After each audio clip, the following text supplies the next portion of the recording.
Ambil sampah. Itu dari bawah tuh. Ya ada sampah. Cewek, di rumah dirapiin. Silakan dirapikan dulu pakaiannya, tempat duduknya. Oke, sudah siap ya belajar?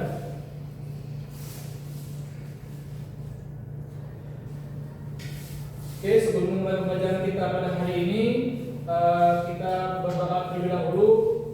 Silakan ketua kelas untuk memberi doa. Sebelum kita memulai pembelajaran, ada baiknya kita berdoa menurut agama dan masing-masing. Berdoa dimulai.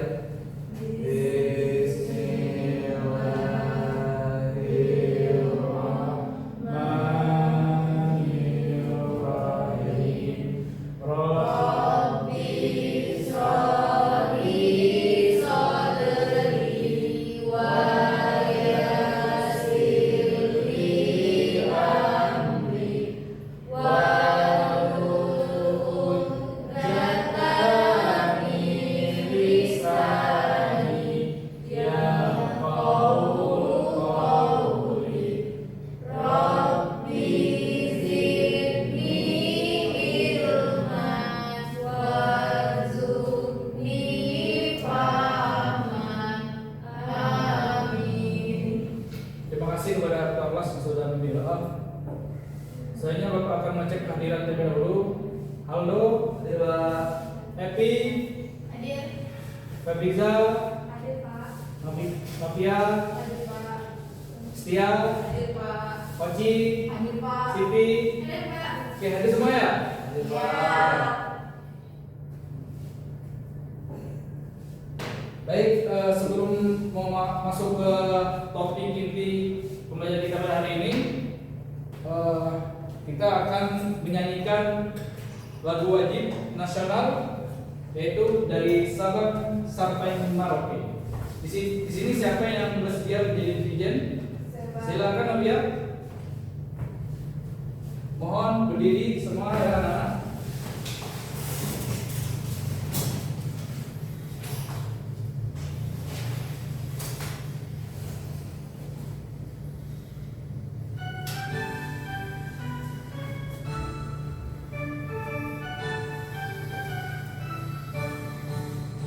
Dari Sabang sampai Merauke berjajar pulau-pulau, sambung menjadi satu. Itulah Indonesia.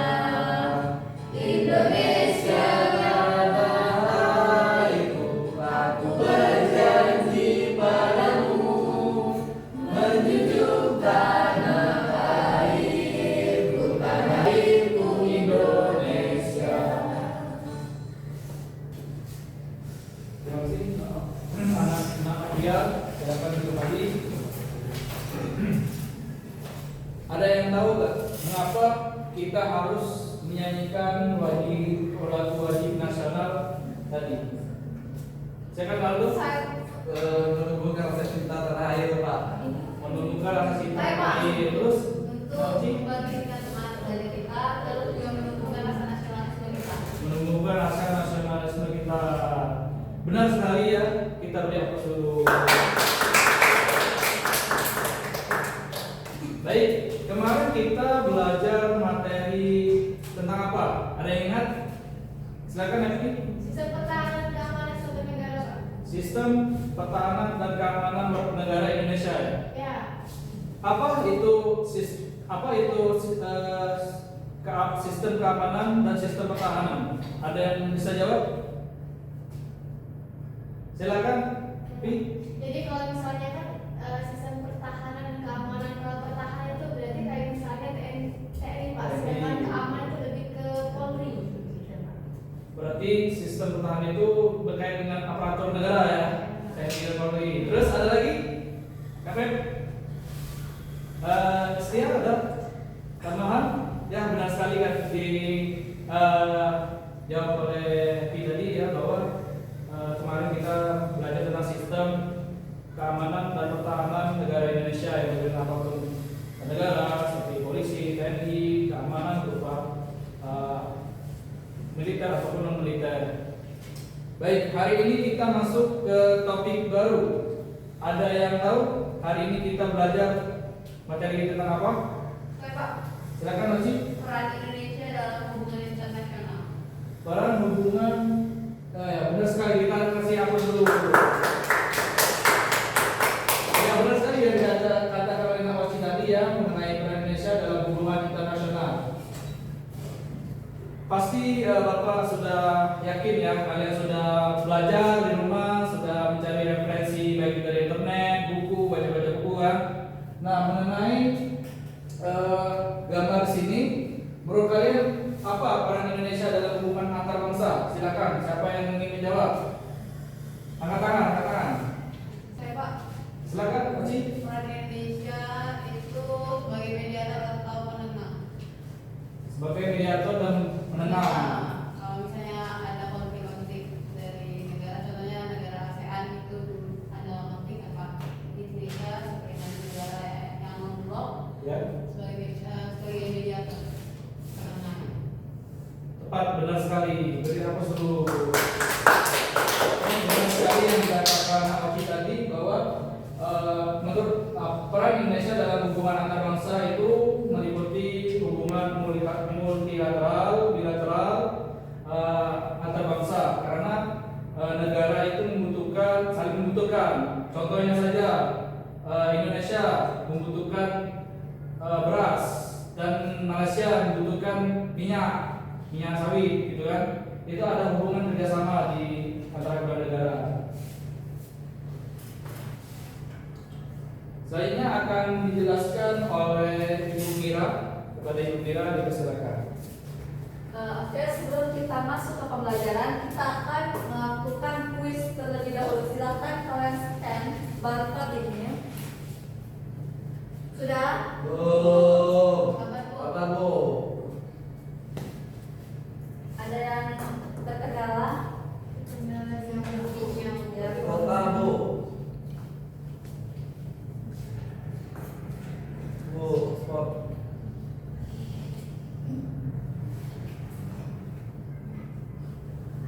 Oke, sudah masuk ke barcode-nya?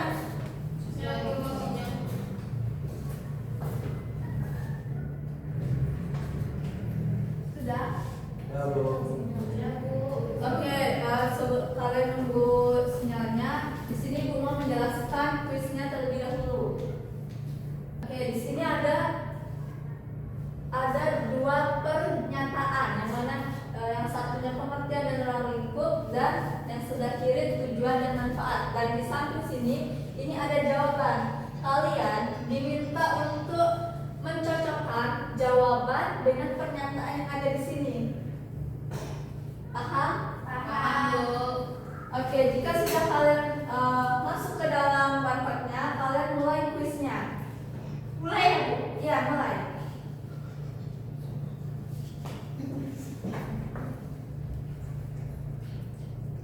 Waktunya berjalan ya.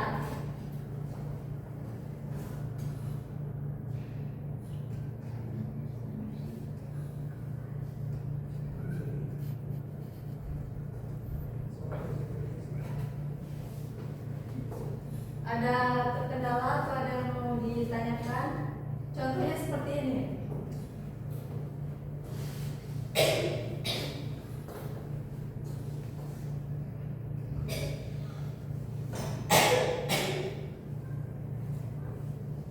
Ada yang sudah selesai? Tidak. Ya Bu. Nanti dari hasil jawaban kalian akan terlihat nama peringkatnya.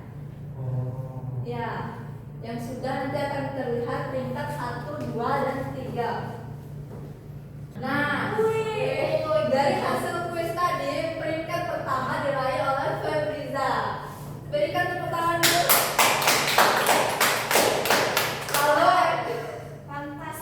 Lalu yang kedua ada Oci dan yang ketiga ada Evi. Beri tepuk tangan dulu.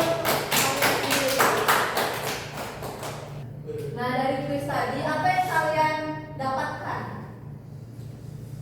Banyak, Bu, definisi. Perdamaian. Definisi perdamaian, isu global. Kerjasama, isu Kerjasama, global. isu global.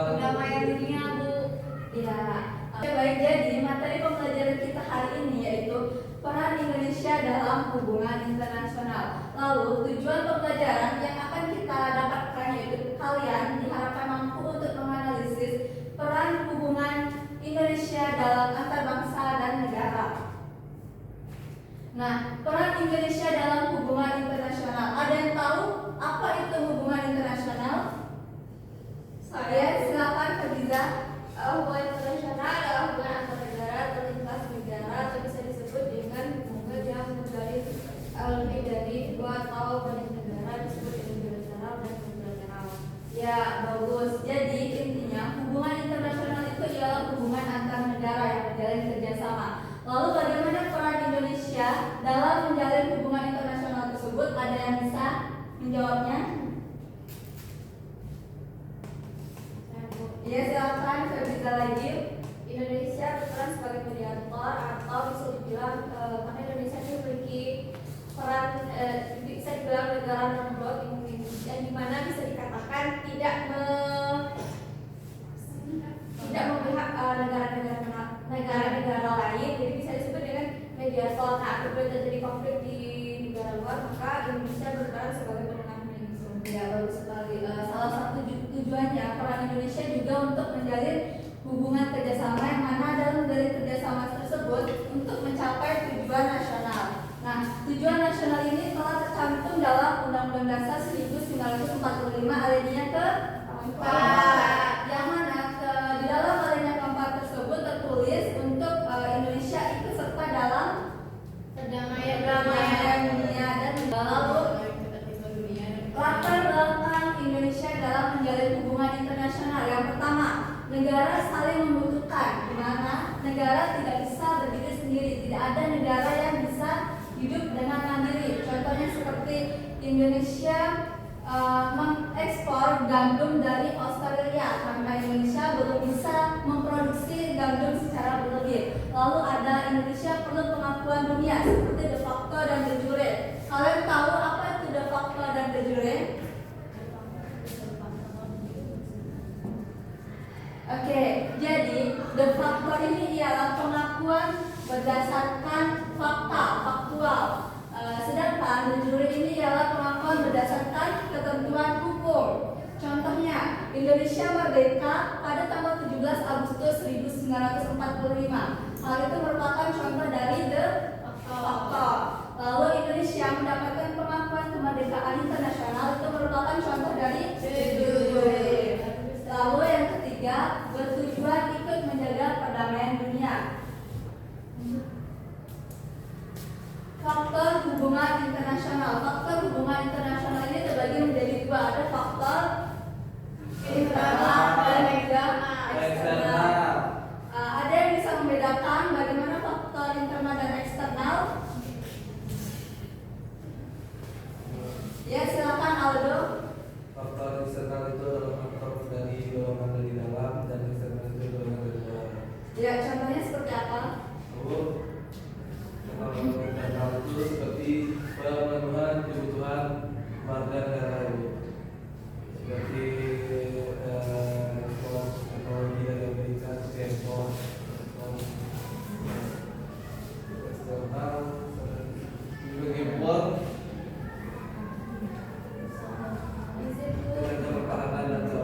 Ya, silakan. Saya memberikan contoh untuk faktor internal. Kalau faktor internal itu Indonesia tidak punya semua bahan yang ada di Indonesia, jadi mereka harus beli negara Indonesia ini harus membeli sebuah makanan atau sebenarnya makanan yang dibutuhkan untuk kebutuhan negara ini di negara lain. Ya, di eksternal itu kalau ada ancaman perang maka negara bisa kerjasama dengan negara lain untuk menjaga sebuah perdamaian. Ya, beri tepuk tangan untuk Aldo dan juga Fabriza. Seperti yang dikatakan Fabriza tadi, untuk memenuhi kebutuhan dalam negeri itu termasuk ke dalam faktor internal, dan juga untuk menjaga perdamaian itu termasuk faktor eksternal, yaitu keamanan dan pertahanan. Nah, tujuan dari hubungan internasional itu telah tercantum dalam alinea 4 Undang-Undang Dasar Negara Republik Indonesia tahun 1945, yang mana di dalamnya termuat yaitu yang pertama mewujudkan negara merdeka, berdaulat, adil dan makmur, lalu melindungi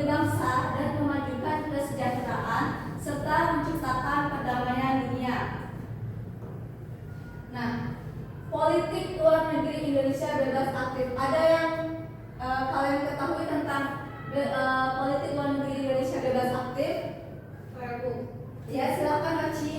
Kalau politik luar negeri bebas aktif, kalau bebas itu dia tidak memihak negara manapun. Ya. Terus juga kalau aktif itu dia berperan aktif dalam perdamaian dunia. Ya, benar. Jadi politik luar negeri Indonesia bebas aktif itu di mana Indonesia bebas dalam menentukan sikap terhadap isu internasional tanpa memihak blok manapun, karena Indonesia merupakan negara non-blok yang mana dia bebas dalam memilih dan juga ikut berperan aktif dalam perdamaian dunia. Oke, baik. Mengenai politik luar negeri Indonesia bebas aktif yang di mana Indonesia bebas menentukan sikap terhadap isu internasional tanpa memihak blok manapun, karena Indonesia merupakan negara non-blok yang mana Indonesia tidak memihak blok tertentu dan ikut aktif berperan dalam perdamaian dunia. Selanjutnya, mengenai bidang hubungan internasional, terdapat 4 bidang hubungan internasional. Silakan Aldo menjelaskan keempat bidang hubungan internasional Indonesia. Bidang internasional pertama itu adalah politik. Itu ada contohnya hubungan diplomatik antar negara. Yang kedua ada ekonomi, contohnya perdagangan internasional, misalnya ekspor impor. Yang ketiga ada sosial budaya, contohnya pertukaran pelajar dan budaya antar negara.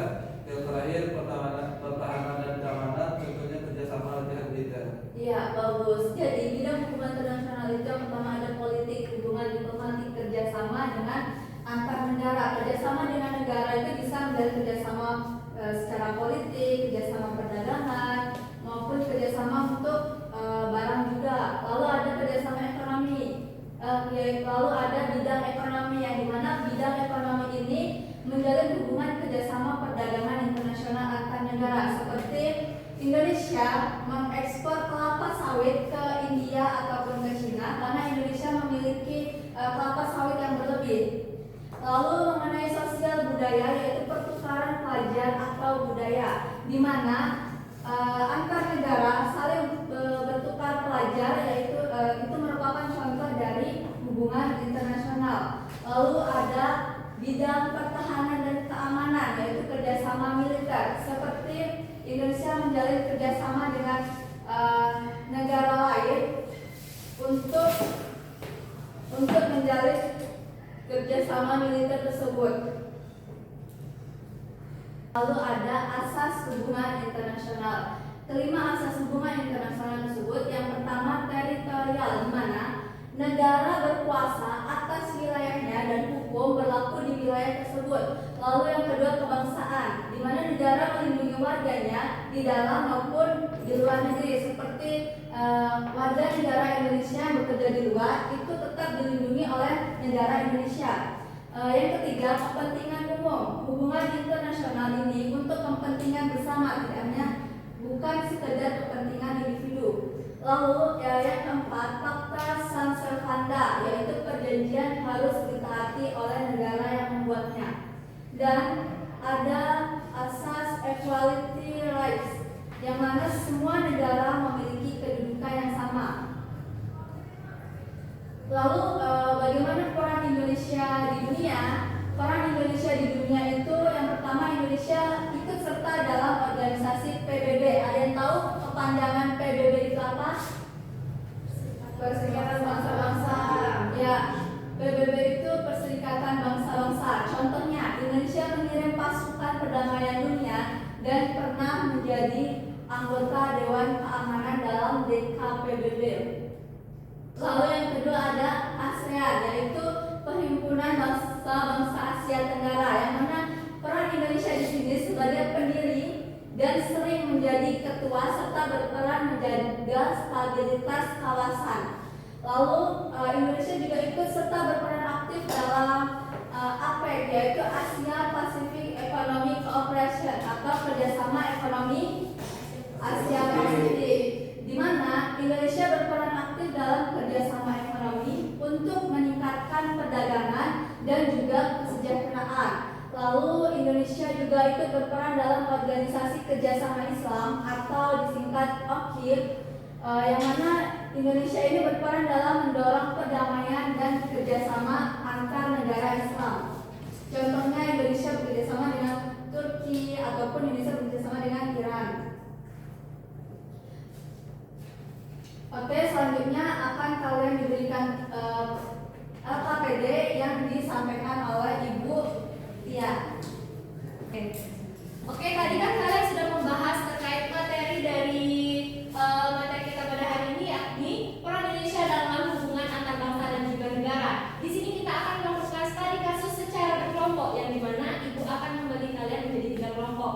Kelompok pertama yaitu Aldo dan Novia, kelompok kedua yaitu Evi dan Istia, dan kelompok yang ketiga yaitu Feby, Oci dan Siti.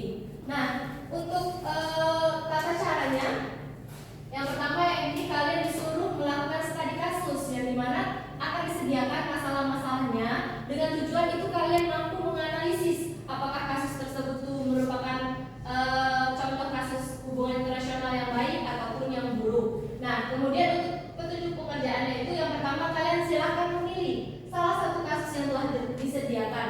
Nah, ini untuk kasus yang telah disediakan ada 4 macam kasus. Yang pertama yaitu peran Indonesia dalam ASEAN, yang kedua yaitu Indonesia dalam misi perdamaian dunia atau pasukan Garuda, yang ketiga yaitu kerjasama ekonomi internasional, dan yang keempat itu peran Indonesia dalam mengatasi konflik global. Nah, untuk pertanyaannya sendiri akan dibagikan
Ibu kasih waktu 10 menit ya. Ya Ibu. Oke, sudah selesai semua? Sudah Bu. Sudah? Sudah Bu. Kelompok Siti? Sudah? Kita akan mempresentasikan hasil dari analisis yang telah kalian lakukan, tapi dengan cara men-spin agar adil. Kelompok mana sih? Kelompok mana sih yang akan presentasi?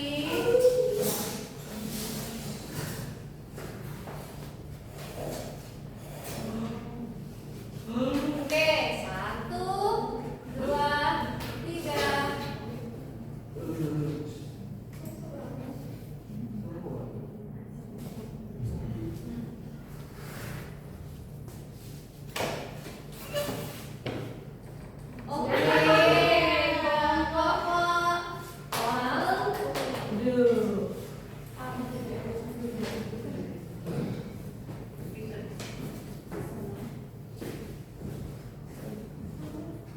Assalamualaikum warahmatullahi wabarakatuh. Waalaikumsalam warahmatullahi wabarakatuh.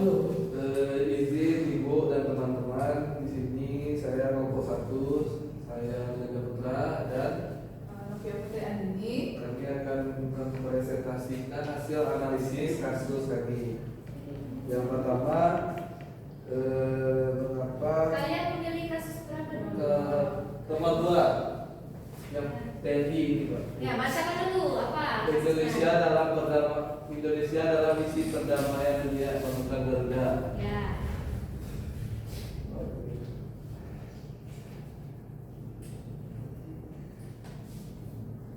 Bagaimana peran Indonesia dalam misi perdamaian dunia? Peran Indonesia di sini cukup luas. Yang pertama, mengirim pasukan Garuda dalam perdamaian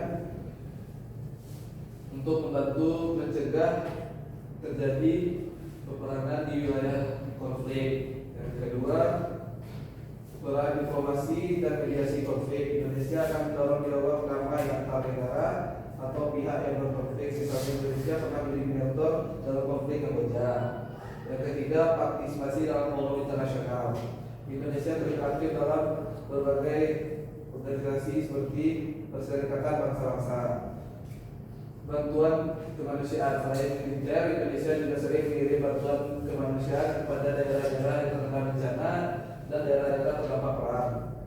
Yang kelima adalah pelatihan dan militer internasional. Indonesia juga berperan dalam melatih pasukan perdamaian baik dalam persatuan negeri maupun kerjasama dengan negara lain. Yang terakhir, mendorong prinsip non-blok dan damai. Sejalan dengan prinsip non-negeri bebas aktif, Indonesia konsisten mendorong penyelesaian konflik secara damai. Selanjutnya akan jawab oleh pihak. Ya, pertanyaan nomor 2 itu, mengapa Indonesia bisa terlibat dalam misi perdamaian dunia? Itu ada beberapa. Yang pertama, sesuai dengan amanat konstitusi dalam Undang-Undang Dasar 1945, khususnya pembukaan disebutkan bahwa Indonesia ikut melaksanakan ketertiban dunia yang berdasarkan kemerdekaan, perdamaian abadi, dan keadilan sosial. Jadi keterlibatan ini memang sudah menjadi dasar resmi dari suatu negara, terutama Indonesia. Kedua, politik luar negeri bebas aktif, yang artinya tidak memihak kepada blok tertentu atau suatu negara tertentu. Yang ketiga itu komitmen terhadap organisasi internasional. Keempat itu meningkatkan citra dan peran global serta dalam misi perdamaian dunia. Yang kelima itu pengalaman sejarah. Yang keenam adalah stabilitas kawasan dan keamanan nasional. Oke, sudah? Apakah ini ditanyakan? Ada yang ditanyakan enggak? Belum ada Ibu? Belum ada? Maci? Saya Bu.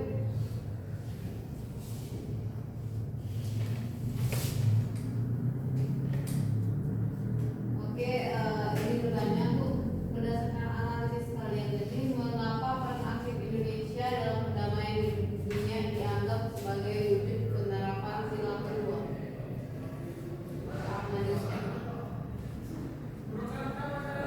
Karena sila kedua Pancasila itu adalah kemanusiaan yang adil dan beradab. Di sini peran Indonesia dalam perdamaian dunia itu mengirim pasukan Garuda untuk membantu atau misi kemanusiaan dan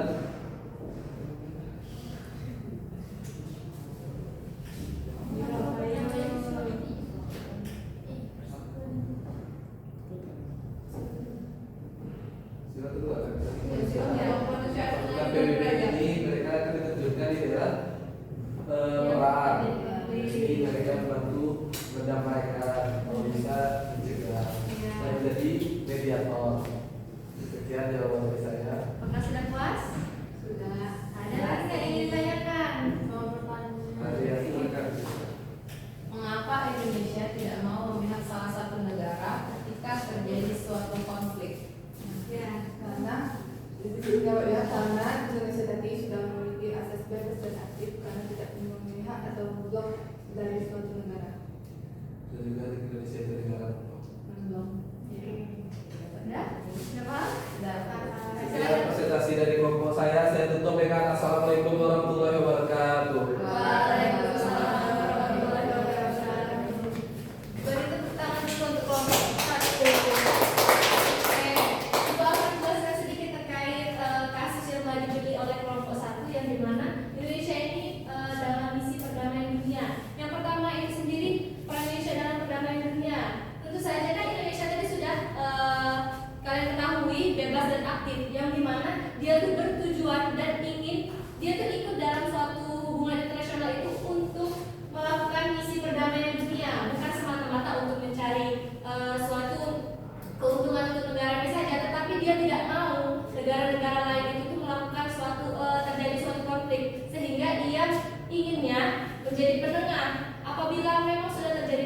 dia tuh negara Indonesia ini sendiri berusaha mencari cara sebagai penengah agar konflik tersebut dapat meredam atau berkurang. Dan yang kedua itu terkait mengapa Indonesia bisa terlibat, karena kita sendiri telah terumuskan di dalam undang-undang pada alinea yang berapa? 4. Benar sekali, pada alinea yang keempat, yang dimana kita ikut dalam misi perdamaian dunia sesuai dengan alinea tersebut, sehingga kita tuh telah memiliki rasa ingin mempersatukan. Misalnya ada suatu perkelahian atau pertengkaran, baik itu dari dalam negara sendiri, kan kita berusaha mencari akar permasalahan, mencari solusi bagaimana baiknya sehingga meredam suatu permasalahan tersebut. Nah, itu tuh kita ingin lakukan juga bukan di negara kita saja, tetapi di negara luar juga seperti itu. Nah, dari kasus tadi, apakah kalian sudah memahami bagaimana cara Indonesia dalam melaksanakan makna dari undang-undang tersebut? Sudah? Sudah. Oke. Berarti sudah pada paham ya? Oke. Selanjutnya, kegiatan kita selanjutnya itu akan melaksanakan LKPD secara individu, yang dimana ada soal yang akan kalian jawab secara individu.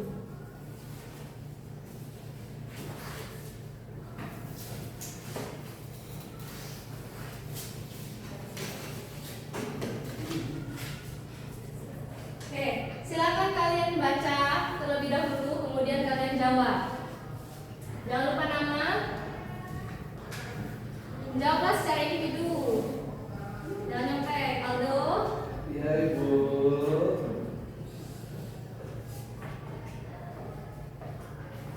Yo.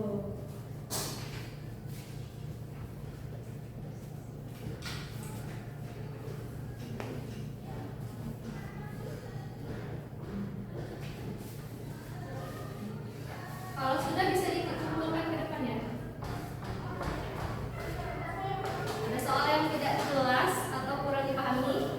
Enggak Bu. Sudah, Bu. Sudah? Sudah. Ya, Bu. Makasih ya. Sudah, Bu. Oke. Makasih ya. Makasih. Oke, kalian sudah ikut lihat jawabannya. Ini Ibu rasa sudah cukup paham terkait materi kita pada hari ini ya. Ini apa tadi materi kita? Peran Indonesia dalam Negara dan bangsa. Nah, selanjutnya kita akan akhiri pertemuan kita. Silakan lanjutkan, Bapak Amiro. Terima kasih kepada Ibu Murajina dan Ibu Dia sudah menerima materi dan KPD pada hari ini. Sebelum menutup pembelajaran kita pada hari ini, perwakilan siapa akan menyimpulkan pembelajaran kita pada hari ini? Silakan katakan. Silakan Pak Ji. Baiklah, kesimpulan dari saya yaitu Indonesia menjalin hubungan internasional itu untuk mencapai tujuan nasional kita yang terdapat pada alinea 4. Terus juga dengan luar negeri bebas aktif juga Indonesia berperan dalam kerjasama global melalui berbagai organisasi internasional demi kesejahteraan bersama. Benar sekali, kita beri aplaus dulu. Saya kata Maki tadi bahwa Indonesia menjadi hubungan internasional. Internasional itu berkait dengan seluruh negara di dunia, gitu. Baik itu berupa sana papan, baik itu politik dan lain-lainnya. Baik, bagaimana pembelajaran kita pada hari ini? Apakah menyenangkan? Apa yang kalian dapatkan dalam pembelajaran kita pada hari ini? Silakan, program. Seru kan? Menyenangkan? Seru, Pak. Terus paham jadi kalau hubungan internasional kayak mana, bisa masuk kayak mana seperti itu. Oke. Baik, sebelumnya Bapak akan menyampaikan untuk materi pertemuan ke depan, yaitu mengenai penerapan nilai Pancasila dalam pembangunan nasional ya. Silakan dibaca di rumah, cari referensi di internet maupun di buku sebagai referensi. Itu saja yang bisa Itu saja yang Bapak sampaikan di akhir pembelajaran ini. Sebelumnya ketua kelas silakan memberi doa. Semoga yang pembelajaran hari ini semoga yang kita dapatkan berkah dan nanti kita berdoa lebih dahulu. Nah, mulai. Bismillahirrahmanirrahim. Wal asri innal insana lafil khusri illal ladzina amanu wa amilus sholihati wa tawassaw bil haqq wa tawassaw bis sabr. Shadaqallahul azim. Baik, Bapak akhiri. Wassalamualaikum warahmatullahi wabarakatuh.